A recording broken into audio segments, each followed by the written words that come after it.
palabra de Dios. La palabra de Dios no es solamente el oírla, es guardarla, memorizarla. David dijo: guardé tu palabra en mi corazón, la sede de sus emociones, de sus sentimientos. Él nos dijo: guardé en tu mente, no solo la intelectualidad y el conocimiento, la guardé en el corazón para no pecar contra ti. La palabra. La palabra no se tornó una filosofía para ser discutida, ni una teoría para ser debatida o un concepto para ser aplicado. Pero la palabra se tornó una persona. ¿Quién? Cristo. Para ser seguida, apreciada y amada. La palabra. Hace 2000 años atrás, Dios respiró su palabra en el vientre de una virgen, María. La palabra se hizo carne. Juan 1:1 dice: en principio era el verbo. El principio que solo Dios conoce. Dios no tiene principio. El principio era el verbo, y el verbo estaba con Dios, y el verbo era Dios, y el verbo es Dios, y la palabra se hizo carne.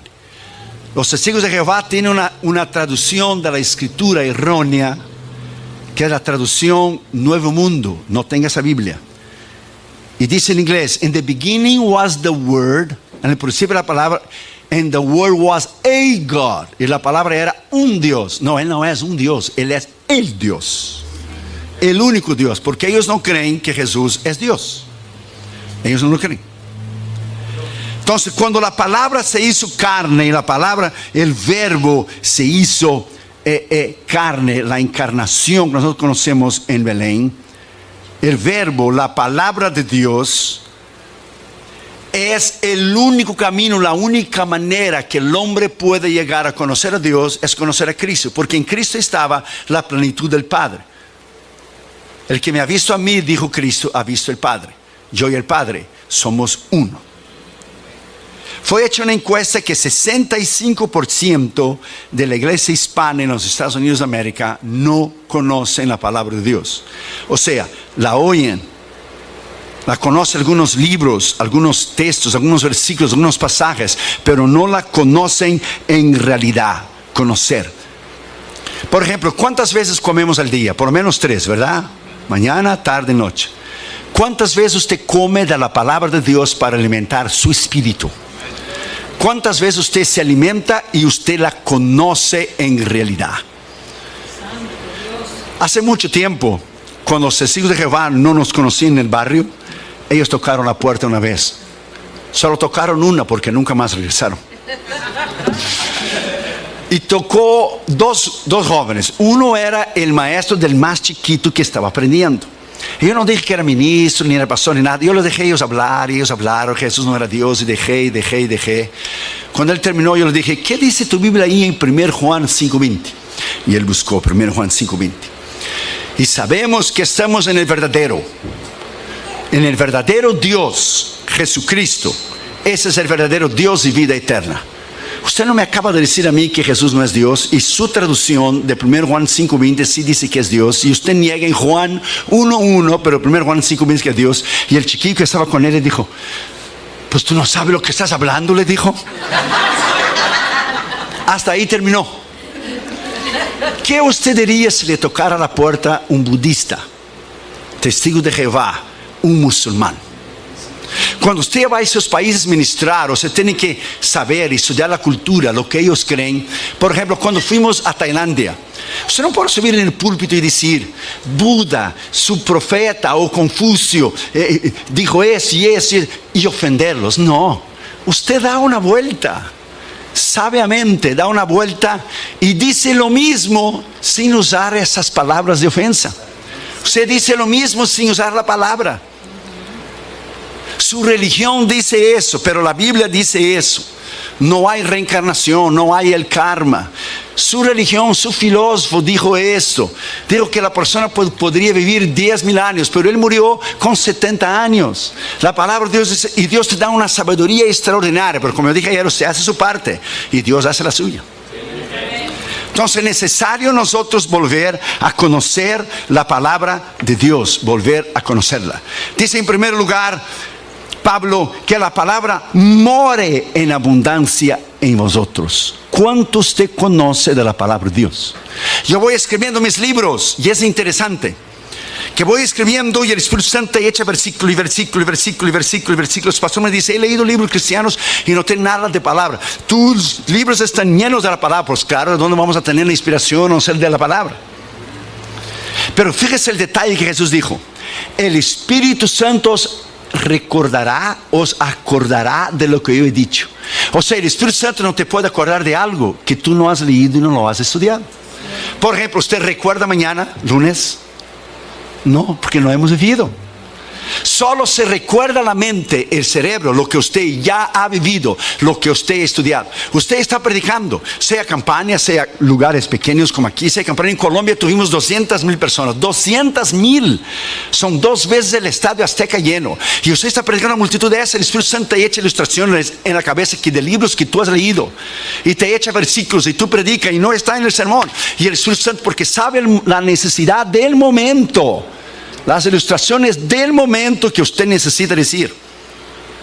Yo estaba en México, en la Plaza Valderas, en Ciudad Juárez.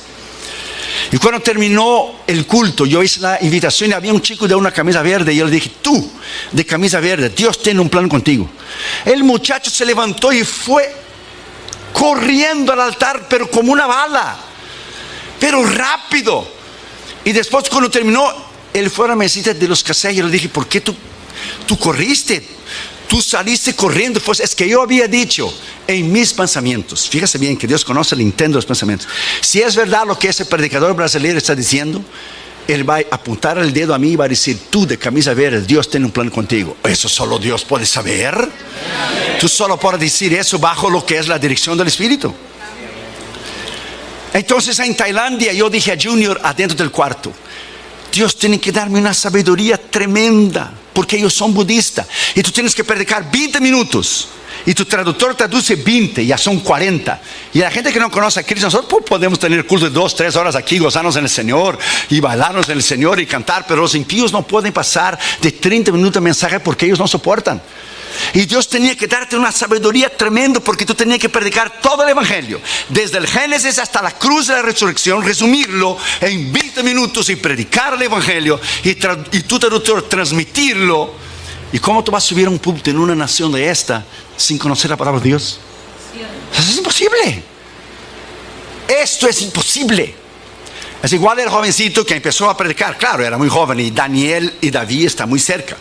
Y el jovencito dijo en el púlpito, y David oraba 3 veces al día. Y el pastor estaba en la plataforma y dijo, no es David, hijo, es Daniel. Pero la gente, gloria a Dios y aleluya, porque hay gente que no oye lo que el predicador está diciendo. Y yo he notado que en su iglesia usted oye, usted presta atención. Los predicadores que vienen a su iglesia tienen que ser predicadores de verdad, porque hay iglesias que usted va y ellos no te dejan ni predicar. Pero su iglesia usted oye, usted está asimilando, usted está analizando, y eso es muy bueno porque usted ha sido entrenado por los pastores a oír, a discernir. Y si alguien dice algo que no es correcto, no es bíblicamente correcto o dentro de la doctrina, usted sabe.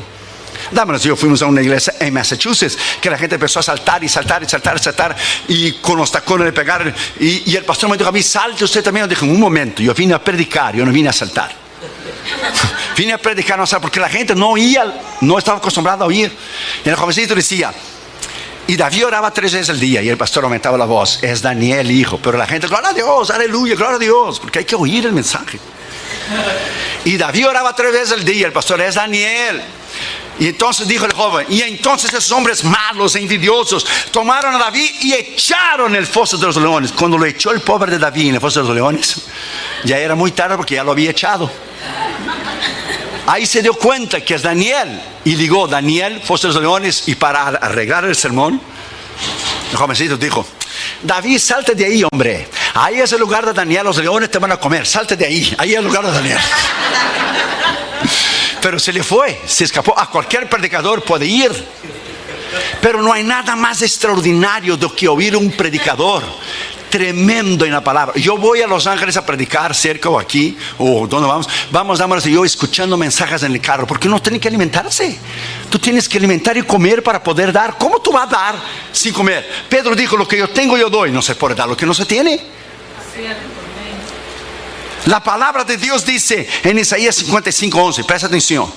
Así será mi palabra, dice Dios, que sale de mi boca. A mí no volverá vacía, pero antes hará lo que yo quiero y será prosperada para aquello por la cual la envié. A 2000 años atrás, Dios respiró la palabra en el vientre de una virgen. La palabra nació, vivió, ejerció su ministerio, murió y resucitó. Y cuando regresó al cielo, no regresó vacía. La palabra regresó llevando tu nombre y el mío escritos en el libro de la vida. Él es la palabra, Cristo. Y cuando usted predica la palabra, usted tiene un poder extraordinario. La palabra, el predicador que predica la palabra de Dios es algo tremendo. Y el diablo sabe el poder que hay en la palabra. Fíjese que el diablo, la gente cree que él es tonto, que él es idiota. No, él no es tonto. La única idiotice y tontería que él hizo fue rebelarse contra Dios, que fue su destrucción. Pero él es inteligentísimo. Él ha creado cada secta falsa, cada religión falsa. Él ha creado los grandes religiones del mundo entero. Y fíjese, cuando Jesús terminó de ayunar, en la tentación, vino el diablo y dijo: está escrito. Usó la palabra. Cuando él tentó a Eva, él no dijo a Eva: Dios no existe, porque él sabe que lo dice, pues él fue creado. Él dijo: Dios no dijo eso. Él no negó que Dios dijo, Dios no, y torció la palabra. Pero Dios bien sabe que el día que comieres seréis como dioses. Él torció la palabra. Cuando él tentó a Jesús, como él sabe que en él no hay poder, él dijo: está escrito, di a esas piedras en son y pan. Jesús dijo: también está escrito, no solo de pan vivirá el hombre, pero de toda palabra que sale de la boca de Dios. Lo llevó arriba del pináculo del templo: échate para abajo, porque está escrito, dará orden a sus ángeles. También está escrito: no tentarás a Jehová tu Dios. Si tú me adorares a mí, yo te doy todo, le enseño todo el reino. También está escrito, dijo Jesús: solo a Jehová tu Dios adorarás y solo a él prestarás culto. O sea, el diablo dijo: está escrito. Jesús dijo: está escrito. También está escrito. Era un confronto de autoridad usando los dos la palabra. Solo que había un pequeño detalle: el diablo la conocía intelectualmente y no lo obedeció. Y Jesús era la palabra encarnada de Dios. Era el verbo de Dios. Cuando usted conoce la palabra, es poder. Cuando usted vive la palabra, es una autoridad tremenda. Hay dos palabras para la palabra en la palabra de Dios. Es la palabra logos, la palabra escrita, pero hay la palabra rema, la palabra revelada de Dios. ¿Qué es un rema? El rema, cuando el predicador está predicando y Dios te habla por un versículo, y el versículo usted leyó la noche anterior, el mismo versículo cita el predicador, se dice: Dios me está hablando, y usted apunta en la Biblia. ¿Qué es el rema? Por ejemplo, Jesús vino caminando sobre las aguas. Pedro lo vio. Los 11 estaban dentro del barco. Jesús dijo, la traducción hispana dice, presta atención, Pedro dijo: si eres tú, di la palabra. Pero si eres tú, ya expresa duda. Si eres. El griego original, Pedro dijo: desde cuando eres tú, di la palabra. Expresó fe. Y Pedro salió del agua y caminó sobre las aguas. Yo he visto predicadores criticar a Pedro, que no tenía fe, pero yo nunca he visto a ellos caminar arriba del océano Pacífico. Nunca lo he visto caminar. Es muy fácil criticar. Y Pedro caminó porque hubo tres elementos. Él vio la palabra, que era Cristo. Él oyó la palabra y él caminó en la palabra en obediencia. Por eso, cuando usted actúa en obediencia, cuando usted oye una palabra, sea el pecado que usted tiene que remover, los días de ofrenda que usted debe dar, cuando usted actúa en la palabra, esa palabra cambia. Y él caminó sobre las aguas. Quizá los 11 quedaron adentro del barco: vas a hundir, vas a hundir, vas a hundir. Pero él caminó. Cuando él quitó los ojos de Jesús y miró el mar, entonces empezó a hundir, porque él quitó los ojos de la palabra. El diablo lo que quiere hacer siempre con el cristiano es quitar tus ojos de la palabra. Y cuando él quita tus ojos de la palabra y que tú pones tus ojos, la economía está mal, la nación está en crisis, el diablo viene a ti y te dice: ¿cómo tú vas a dar los diezmos si tú tienes que alimentar a tu familia y tus hijos? Entonces el diablo te hace quitar tus ojos de la palabra y tú te empiezas a hundir. Por ejemplo, si usted tiene un carro y usted está haciendo el pago de los carros, y usted necesita ese carro para ir a su trabajo, lo último que usted quiere hacer es dejar de hacer los pagos. ¿Por qué? Porque el banco te lo va a quitar. El diablo sabe que si él te quita los ojos de la palabra, él te va a hundir, porque es la palabra que tiene poder. Palabra de Dios es la palabra que cambia. Dios, aleluya. Entonces dice, en el principio, el verbo era Dios y es Dios y se hizo carne. Entonces cuando nosotros nos alimentamos de esta palabra, cuando nosotros conocemos esta palabra y usted se llena de la palabra, cuando usted es tentado, usted cita la palabra. Está escrito, diablo, en 1 Corintios 10:13, no nos ha sobrevenido tentación sino humana, pero fiel es Dios que juntamente con la tentación nos dará la salida. Usted cita la palabra que tiene poder. El diablo huye por el poder de la palabra. Es la espada. Es una de las herramientas de Efesios 6 del soldado cristiano. Para usar la palabra hay que conocer la palabra. Cuando la Biblia dice en Hebreos 4:12, porque la palabra de Dios es, ¿qué es la palabra de Dios? Es viva, es eficaz, más penetrante que las palabras de Chile. Esa palabra en el griego, esa palabra habla de poder. Esa palabra habla de autoridad. Como el logos y el rema, la palabra es energes. La palabra es viva, energe. Energes es de donde viene la palabra que tenemos hoy en español, energía. O sea, cafeína. Cafeína. Que te da power, que te da fuerza. La hierba mate esa y el café cubano, que tiene power. Energes. Es lo contrario de la palabra griega argos, que es flaco, débil, sin energía, perdedor, derrotado. La palabra cuando tú la citas es poder. Y usted la predica alrededor del mundo y es un misterio. La gente te está oyendo y tú predicas la palabra, y la palabra tiene el poder de transformar el corazón de una persona. La predicación en sí misma es un misterio, porque Pablo dice en 1 Corintios 2, cuando yo vine a vosotros, yo no vine en sabiduría humana, yo vine en el poder de la palabra de Dios, para que vuestra fe no estuviera dependiendo de lo que es argumentos humanos. Es la palabra. Cuando se conoce la palabra, usted vive la palabra. Él mismo dijo, Jesús dijo, yo mencioné el otro día, las palabras que yo he dicho es espíritu y vida. Voltaire, el rebelde y ateo francés, dijo, fíjese bien, en su arrogancia y su prepotencia, porque el diablo va a intentar destruir esa palabra por miles y miles y miles de años. La han ridicularizado, la han quemado, pero ella está aquí, ella está aquí. Porque es la base de la civilización y es la base de la columna de la iglesia. Ella está aquí. Y Voltaire dijo en su orgullo y superpotencia, 100 años después de que yo muera, no habrá Dios. Qué bárbaro. No habrá Biblia y no habrá cristianos.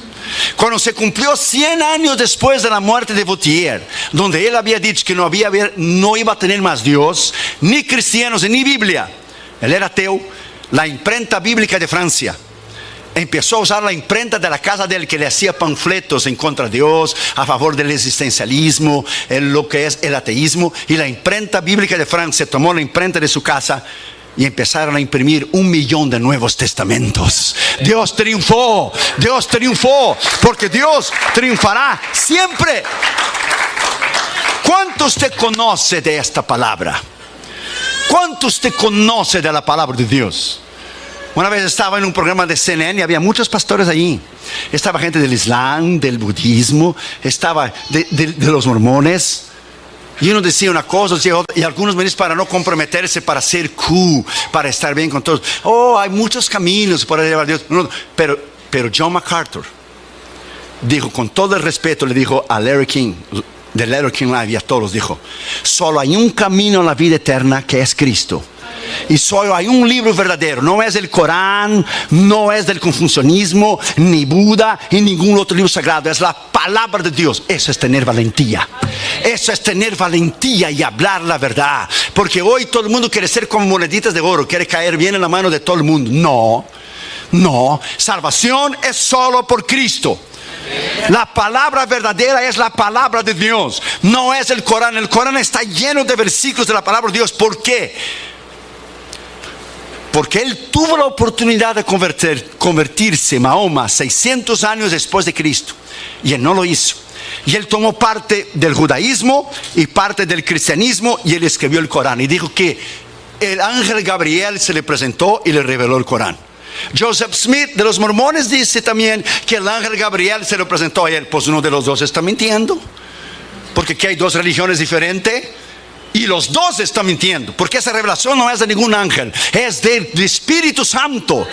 Vino del cielo esta revelación que está aquí, y cuando usted la conoce, esta es el arma más mortal que Dios ha puesto en las manos de un ser humano. Tú te subes en la plataforma y tú predicas con poder, y los budistas no pueden resistirla, ni sea Japón, ni el intelectualismo de Europa, ni la santería y brujería de África. Usted la predica con autoridad y poder. Usted sube en el punto bajo el poder del Espíritu Santo, y Dios quiebra el poder del diablo. Él anula el poder del diablo. Él sana las enfermedades. Es el poder de la palabra de Dios, y usted va a crecer cuando se conocer la palabra de Dios cada día y amar la palabra de Dios cada día. Segundo lugar, dice: enseñándoos y exhortándoos en toda sabiduría. Segundo Timoteo 2:15 dice, ¿qué dice? Usted conoce la escritura. Procura o estudia con diligencia, procura presentarte a Dios aprobado, como obrero que no tiene de qué avergonzarse, que usa, traza, conoce, sabe bien la palabra de la verdad.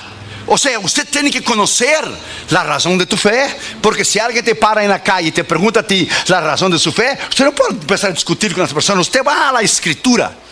La razón de nuestra fe está aquí. La razón de la esperanza nuestra, de la resurrección de los muertos, está en 1 Corintios 15, donde Pablo dijo bien claro: si Cristo nos resucitó de la muerte, vana es nuestra fe. Nuestra esperanza y resurrección es que la tumba está vacía. Si Cristo murió en la cruz y venció el diablo, la muerte, pero si él hubiera quedado en la cruz, hubiera sido la mitad de una victoria. La tumba está vacía, y en el nuevo libro ahora que estoy escribiendo, La conquista de Cristo en la cruz, la tumba está vacía, y nosotros fuimos ahí en 2013. Hoy ve a Damaris Catherine Jr. Y la tumba de Cristo, hermano, es el único lugar del mundo que la gente hace cola por filas y filas y filas y filas para llegar y ver nada. ¿Por qué? Porque la tumba está vacía, porque Cristo resucitó. Esta es la diferencia del Corán con nosotros. Mahoma está muerto, Hare Krishna está muerto, Buda está muerto, pero Jesús está vivo. Esta es la razón de nuestra fe. Alabado sea su nombre, alabado sea su nombre. Deleítete en la palabra. Ame esta palabra.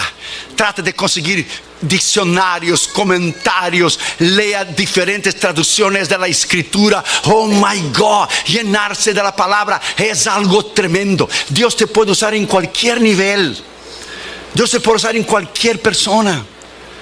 A mí me encanta evangelizar en los aviones, porque los aviones la gente no tiene para dónde ir.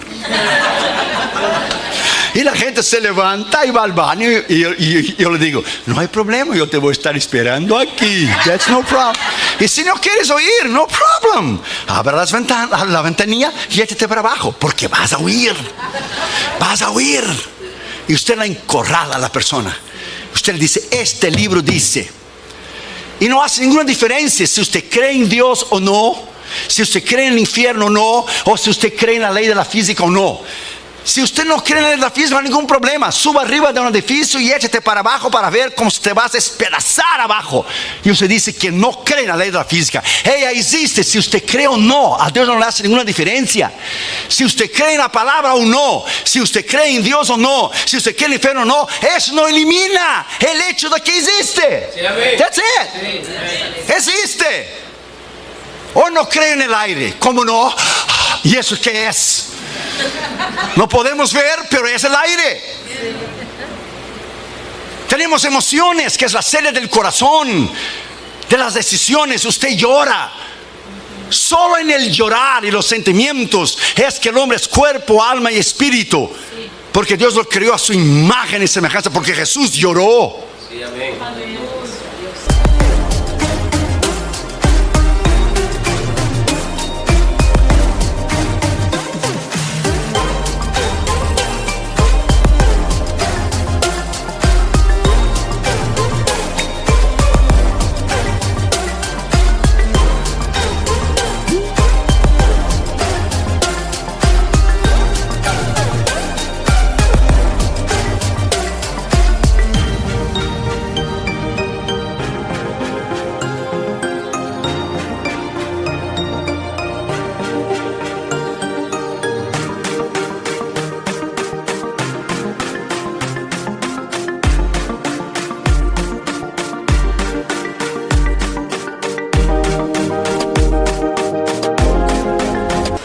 My friend, la palabra de Dios, cuando usted la estudia, es un poder extraordinario. La reina Victoria dijo que la Biblia era la razón de la supremacía, de la grandeza de Inglaterra. George Washington dijo que el mejor regalo que Dios había dado al hombre era la palabra de Dios. Abraham Lincoln dijo que sí, era imposible gobernar al hombre sin Dios y sin la Biblia. Una vez un hombre fue a tener una reunión con el presidente Lincoln. ¿Sabe qué hora?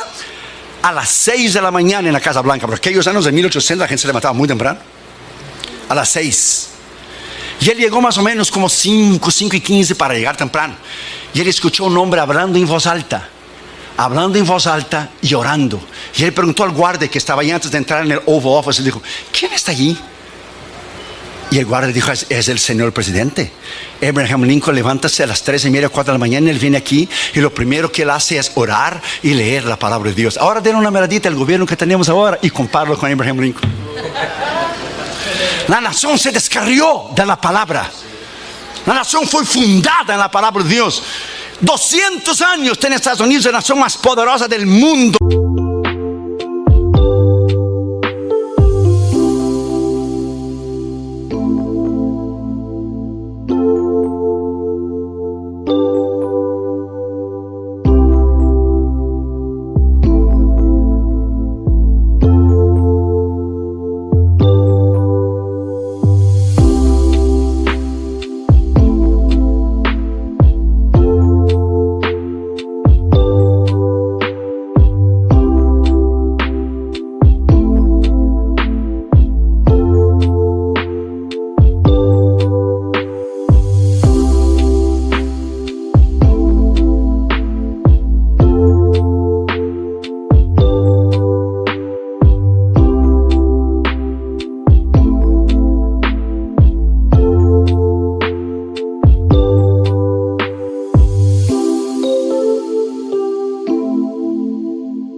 Egipto tiene ¿cuántos mil años? Como 4 o 5. Y nunca se ha levantado. Porque donde ha llegado el cristianismo, ha llegado la civilización. Los países islámicos, la mujer no vale nada. Ella no puede votar, ella no puede manejar, ella tiene que cubrirse en velo. Las mujeres son usadas, los musulmanes, por tener 4 o 5 mujeres. La mujer no es nada, no tiene valor ninguno. Pero donde llegó el cristianismo elevó el valor de la mujer. Porque no hay griego, ni judío, ni mujer, ni hombre. Somos todos uno solo en Cristo Jesús. Donde llegó el cristianismo, llegó la civilización. Esos países, aunque tienen oro, petróleo y dinero, son países incivilizados. Donde la mujer es una chancleta y no vale nada. Es un objeto sexual solamente y no vale nada. Donde llegó el cristianismo, llegó la libertad, llegó el poder, llegó la sanidad. Donde llega el cristianismo, Él transforma. El presidente dijo unos días después que tomó la presidencia en 2008 que esa nación ya no era más cristiana. Esa nación tiene 60 millones de cristianos. Ella no es budista, esa nación no, ella no es islámica, aunque él sea, porque él engañó, él mintió a la gente diciendo que era cristiano. Y los pastores bautistas, principalmente los bautistas, los pastores de black pastors, los pastores morenos de color, los pastores negros votaron en él pensando que era bautista. Él es un mentiroso y engañador. Él es musulmán.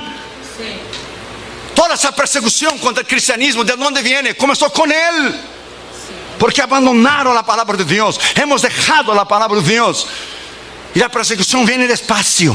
Viene despacio. Mira a esa mujer en Kentucky ahora. Viene despacio. Y viene despacio. Y viene despacio. Y yo te le voy a decir lo que los cristianos dicen en China. Que cuando llega la persecución en un país, Dios separa las ovejas de los cabritos. Y los chinos dijeron por muchos años, la iglesia china, la razón que no viene una persecución en los Estados Unidos es que el pueblo es muy inmaduro. Porque si llega una persecución van a negar a Cristo la mayoría de los cristianos. Pero esa mujer en Kentucky se mantuvo firme en su convicción. Se mantuvo firme. No doy la licencia para homosexuales casarse. No me interesa que voy a la cárcel. Mi vida es más importante. Porque cuando yo llegar delante de él, va a estar el nombre de ella, la firma de ella que dio la licencia para casar a homosexuales. Y nosotros no queremos en eso. Es el principio de la persecución en esa nación. Ponga esa palabra en tu corazón. No tengas miedo, solo prepárate. Prepárate y esté listo para no negar a Jesús. That's it. No nega a Jesús como Damaris cuando era chiquita. Pregúntale, ella está ahí. Ella entraba en la escuela de chiquita. Los niños llevaban una panoleta roja. Después cambiaron para blanca, ¿verdad? Se llamaban los niños de Fidel, los niños comunistas. Los padres de Damaris fueron hombres y mujeres de Dios. Su padre fue pastor de una pequeña obra. Ella creció en el Señor de una manera tremenda. Ella entraba junto con los niños chiquitos del kinder y el pre-kinder, el kinder primer año, y todos los niños tenían la panoleta roja. Eran los niños comunistas de Fidel Castro. Solo ella no tenía la panoleta roja. Pues claro, era muy visible. Porque si todos los niños tenían y ella no, por todos los ojos iban a ella. Y le preguntaba, ¿por qué tú no tienes la panoleta roja? Porque yo creo en Dios, decía Damaris. ¿Y quién te dijo que tú crees en Dios? Se decía que eran sus padres, iban presos. Ellos esperaron la visa 20 años para salir de Cuba, no más porque eran cristianos. Eso es todo. Y a ella le hablaban palabras despectivas, a ella le perseguían, le decían cosas terribles. Esa mujer que tú ves ahí, Damaris, calladita y tranquila, es una mujer de Dios tremenda, porque Dios me dio una mujer tremenda, porque Dios te da el zapato del tamaño de tu pie. Del tamaño de tu pie que tú necesitas. That's it. Del tamaño que tú necesitas. De no negar sus convicciones. Cuando tú tienes carácter, tú no niegas tus convicciones. Aunque hay que ser preso, aunque hay que morir por Cristo, como la iglesia del primer ciclo, no nos vamos a rajar. Nosotros vamos a ir hasta el fin, porque la vida eterna nos espera. Alabado sea su nombre. La vida eterna nos espera. Combatí el buen combate, terminé la carrera, guardé la fe. Alabado sea el nombre del Señor Jesucristo. Esta es nuestra victoria, hermanos.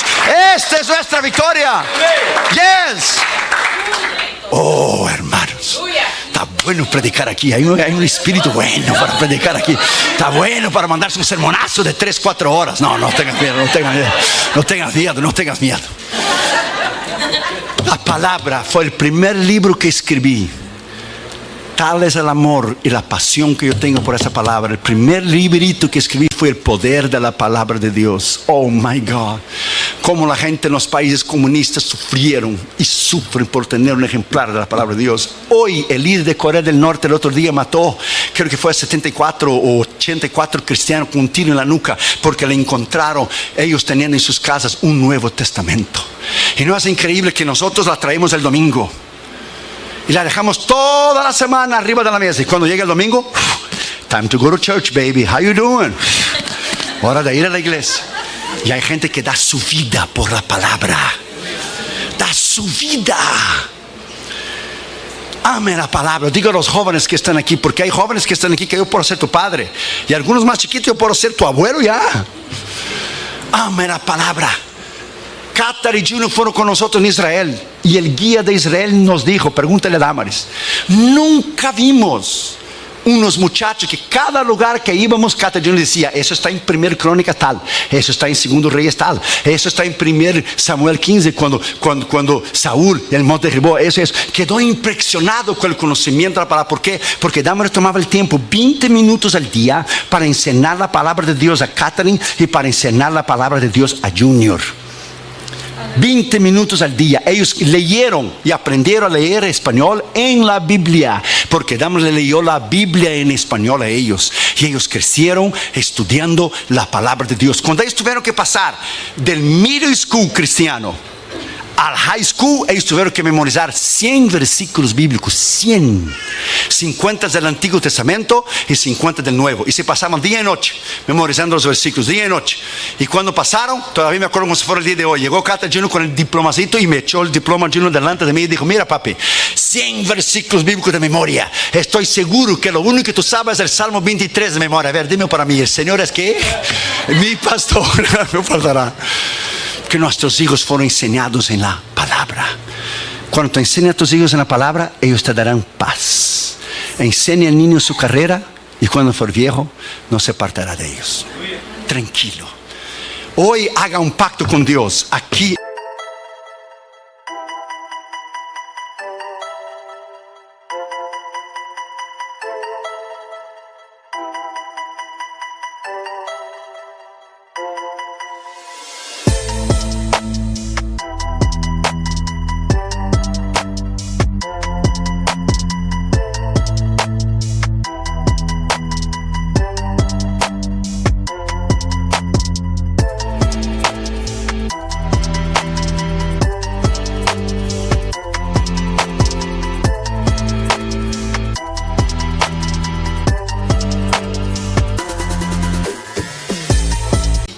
hora de amar la palabra.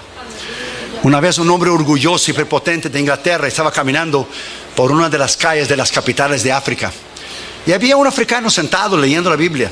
Y llegó al inglés y dijo: nosotros ya no leemos más este libro. Este libro está ultrapasado, es antiguo, es viejo. Nosotros en Inglaterra ya no leemos más este libro.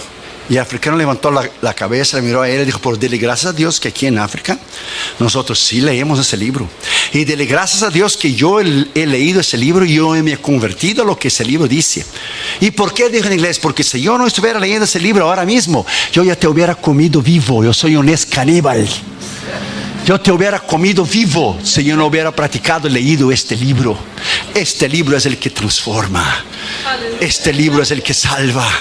Es la palabra, Cristo. Cuando usted predica este libro, my friend, este libro, solo este. Fíjate, este libro, si usted lo pone abajo de todos los libros en tu biblioteca, ella sostiene a todos los libros. Si tú pones este libro en el medio de todos los demás libros, ella es el corazón, es el centro de todos los libros. Y si tú pones ese libro arriba de todos los libros, ella es la cabeza de todos los libros. Tú la pongas donde tú quieras, ella se va a distinguir sola. Sola se va a distinguir. Sola. Palabra de Dios. 40 autores. 40 autores en un espacio de 2700 años escribieron lo mismo. Esto es imposible. Ellos no se comunicaban en email o Facebook o Twitter. Escriba eso porque yo escribí. No, 40 autores, 2800 años la escribieron. Diferentes autores y dijeron lo mismo. Profetizaron a Cristo, que es el centro de la escritura. Es una imposibilidad que este libro sea de origen humana. Imposible. Las profecías de Daniel, it is amazing. El sueño que él tuvo, la cabeza de oro, el imperio de Babilonia. Él miró el pecho de plata, el reino de la Media y la Persia, que vino después de Babilonia. Él miró después lo que es los brazos y las piernas de hierro. Y después él miró los pies, que era parte de hierro y parte de barro. 10 dedos son 10 países del mercado común europeo ahora. Es el último reinado del mundo. Y dijo Daniel: y cuando yo vi, salió una piedra del cielo sin intervención de mente humana y desmenuzó la cabeza de oro, desmenuzó lo que es el pecho de plata, desmenuzó lo que es las piernas de bronce y desmenuzó los pies y los dedos de hierro. Y esa piedra creció y tomó todo el mundo. ¿Quién es? Es el reino de Cristo. ¿Quién es la piedra, la roca? Cristo. ¿En el tiempo de cuál? De ahora, de los 10 países del mercado común europeo. La iglesia está a punto de subir. Viene la gran tribulación, el anticristo arregla todos los problemas del mundo, y al final de la gran tribulación viene el juicio de las naciones, la guerra del Armagedón, y viene Cristo a establecer su reino en el milenio, y nueva tierra y la nueva Jerusalén. Estamos en el fin, hermanos. Estamos en el fin. Siga adelante, siga leyendo, siga orando, siga estudiando. Oh, alabado sea el Señor. La victoria es nuestra en Cristo Jesús. Alabado sea su nombre. Pongámonos de pie, hermanos, por favor.